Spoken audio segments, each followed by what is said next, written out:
Bro, this has been a long awaited motherfucking thing. Like, y'all have no idea how long it's taken me to film this one singular video. It's honestly crazy. Hello everybody, welcome to the channel. My name is Mackenzie. Please excuse me, I'm just gonna be ranting today. So there is something that I realized very recently that I've been dying to make a fucking video about, but my channel that I was currently uploading on was not really the kind of channel that I want to talk about things like this on, so I had to make a whole new channel just so I can make this one singular video. So here I am. Thank you so much for joining me. Hopefully this information will resonate with you, and I trust that this video will find people that this information will resonate with. So when I was going through it, and when I say going through it, I mean going fucking through it, there really weren't a lot of videos about this topic, so that's why I'm here today. I feel like Generation Z, millennials, we kind of experience it a lot more because of technology, because of the way we were raised. I have no proof on that. People say this type of shit all the time and nobody questions them, so I'm just gonna say it. I feel like Gen Z really struggles with this a lot because, you know, technology and such. Obsession. So obsession, according to fucking Google, is an idea or thought that continuously preoccupies somebody's mind. What we all need to realize off the bat is that obsession is an addiction. Obsession is a thought addiction. Okay, so if you have a thought, you're holding a thought or a series of thoughts associated with a series of feelings, and you're holding all of this experience in your mind continually, that obsession is also an addiction.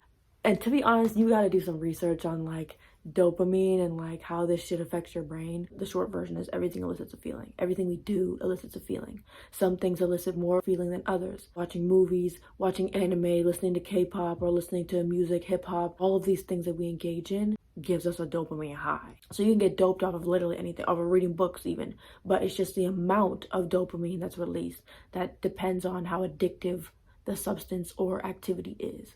I struggled with obsession a lot because growing up, like, I got addicted to fucking K-pop. I got addicted to One Direction. I used to have an addiction with Lil Wayne, like an obsession. And it's honestly considered normal for like girls to have these kind of like boy band obsessions. It's like, oh, the latest boy band is the biggest craze or whatever, and like it's a mental health concern. Like, becoming obsessed is not a normal function of the human brain. Like, you should not feel so attached to a thought that you cannot think about anything else ever. You've trained your brain to think in this way every single day. At some point it becomes involuntary, and it happens whether or not you're trying to make it happen or not. And that's when it becomes very scary for the person who is in the loop, because personally, I could not get out. I would wake up every day and I would have the same thought. I would and go through the motions. I would go to my job, I would go do different things and come back home, and it's like I would exercise, and while I was exercising I was having these thoughts. It was like I could not break out of it. Like, it wasn't just like with, you know, things like K-pop or like boy bands or whatever. It was like literal people like that would come into my life. I'd be like, oh wow, like I'm obsessed with this person. Romantic attachment was the gateway to the horrible thought feeling addiction known as obsession. Over time, my body grew chemically dependent on the intense emotions evoked from memories of pleasant events in the past. The same would occur when fantasies of the future arose. I then found myself locked into a cycle, a painfully arousing thinking feeling loop, triggering myself with these thoughts again and again every day, manufacturing unnecessary emotional states, which I then became addicted to out of sheer boredom. This became a habit, catalyzing other neurotic tendencies, such as overthinking, intrusive thoughts, and anxiety. My brain was fucked up, and I could not focus. I could not do things that I enjoyed anymore because I was obsessed, and it ruins your life. Like, I am so serious. Like, this shit ruins your life. And when you can't think for yourself anymore, you're now enslaved. You're not free anymore. You're a slave to your own thoughts. When it comes down to obsession, you have to acknowledge what it really is, because that is what really frees you. So let me break this down. Some part of you, your ego, so some part of you believes that whatever it is that you're obsessed with is going to make you happy. This thing cannot bring you happiness. It is just your mental concept of the thing that provides a payoff, a pleasurable payoff.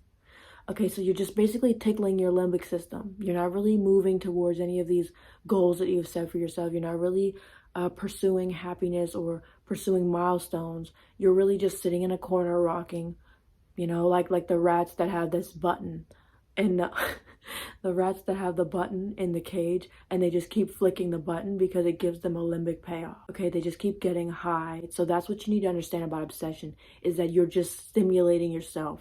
So your pursuit, your obsession which is basically just an illusion, because you think you're pursuing something that you're not really pursuing.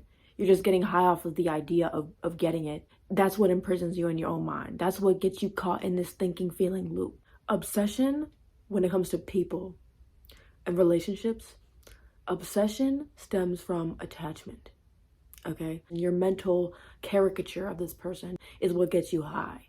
Is thinking, oh, we're gonna be together like this. The fantasies or the memories of being with them in a time where things were good, and maybe things didn't turn out the way you wanted them to. But it's like obsession usually comes with a pursuit.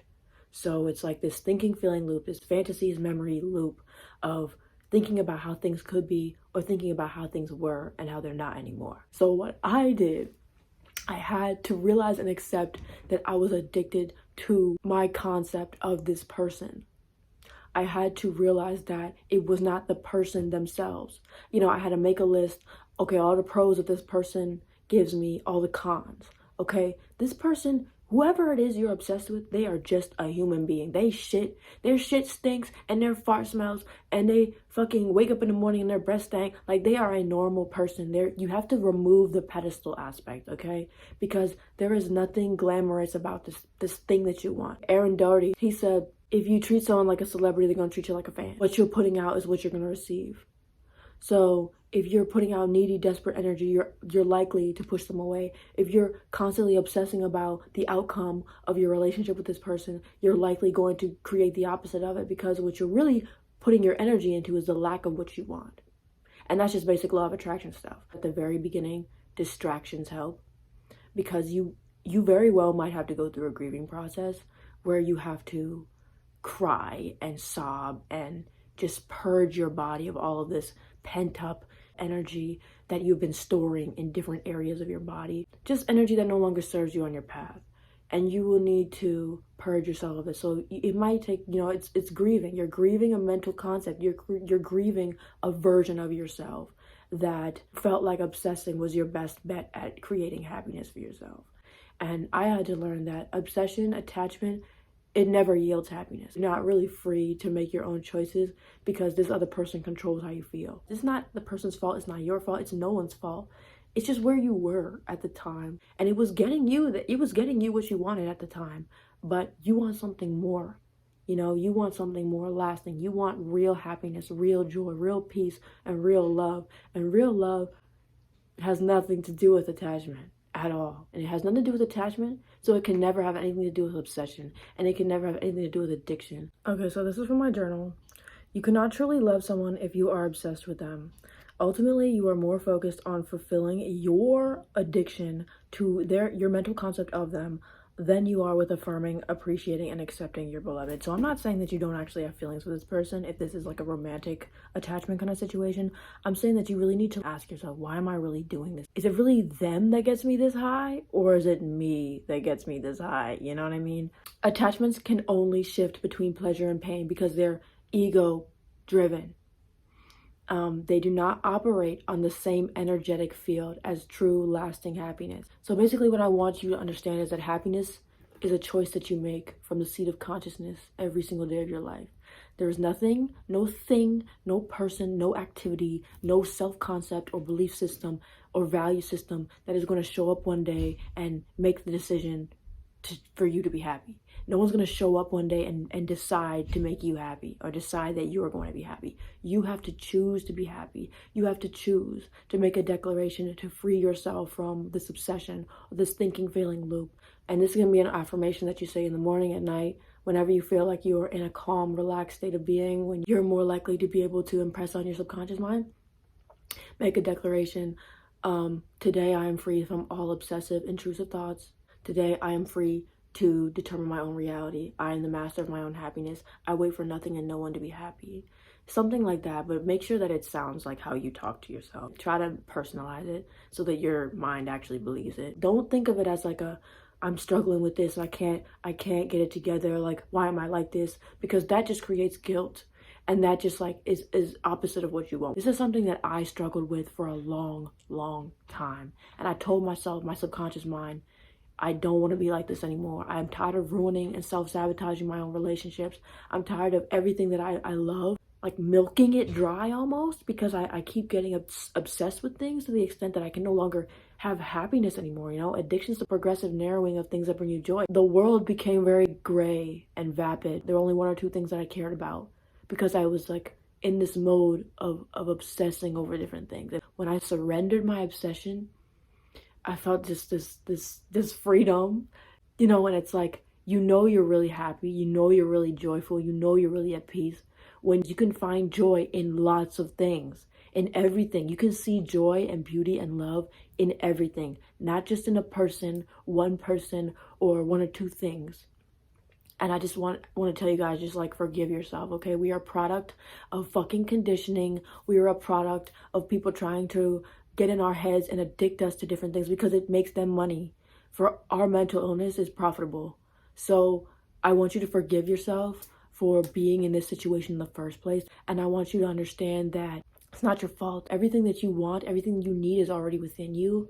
And you are already in the right state of mind. You are already in the right moment, in time, in space. Everything is working together so that you can be successful and have everything that you want and everything that you desire. So thank you so much for watching this video. I hope this information was helpful. Disclaimer once again, I don't know what the fuck I'm talking about. I'm just here to rant, bitch. So thank you for joining me. Subscribe if you want to see more stuff like this in the future, and like the video. I appreciate you so much. Peace and love. I'll see you next time. I have a personal story about this. So I wanted these boots so fucking bad. Unif Crypto boots, if anybody's familiar with my other channel. I wanted these boots so fucking bad. And I spent 3 years like stressing about it, obsessing about it. Want this thing, I want this thing. And you know what's crazy? When they restocked, I got them. And the story ends because I don't fucking feel anything anymore. Like, the pursuit was what kept me obsessed. The pursuit was what kept me high. And when you get the thing, you realize you never really wanted the thing. You were just having fun wanting. Like, it's the wanting that makes you have a good time, you know?